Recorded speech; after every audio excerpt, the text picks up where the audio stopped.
Le baromètre de la mixité est de retour. L'objectif reste le même, mesurer la part des femmes parmi les décideurs du Grand Paris, parce que nous sommes convaincus que la mixité est un facteur d'attractivité. Alors, dans le secteur public, où en est-on ? Sur les 131 maires de la métropole du Grand Paris, 23% sont des femmes. C'est peu.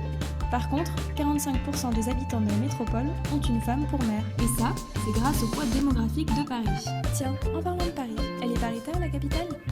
Oui, sur les 20 maires d'arrondissement, on compte 9 femmes. Et sur les 21 directeurs de la ville de Paris, on compte 12 femmes.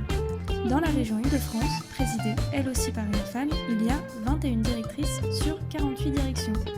Puisqu'on parle de grands projets urbains, parlons aménagement public. Dans les SEM, SPL, EPA du Grand Paris, il y a un bon tiers de présidentes et de directrices générales. Et dans les secteurs économiques, où en est-on ? Si on regarde les responsables Grand Paris, elles sont 23% dans l'immobilier, 34% dans les entreprises de réseau et services urbains, et 13% dans les transports. Et alors, dans le monde, où se place le Grand Paris ?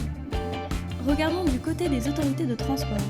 Dans le conseil d'administration d'Île-de-France Mobilité, il y a 34% de femmes. Elles sont 60% dans celui de Transport for London et seulement 7% à Barcelone. Dans son comité exécutif, Île-de-France Mobilité est à 36% de femmes, un petit peu moins que Hong Kong avec 41% de femmes, mais beaucoup plus que Transport for London qui est à 11%. Londres les a accueillis en 2012. Les Jeux Olympiques arrivent bientôt à Paris, mais on attend depuis déjà quelques Jeux une femme à la tête du comité d'organisation.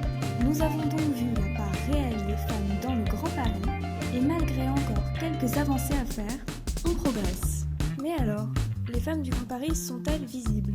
Dans les événements dédiés, 23% des intervenantes sont des femmes, et dans les articles sur le Grand Paris, on cite seulement 18% de femmes. Le Cercle des femmes du Grand Paris s'engage pour un Grand Paris plus mixte et inclusif, et donc plus attractif. Rendez-vous l'année prochaine.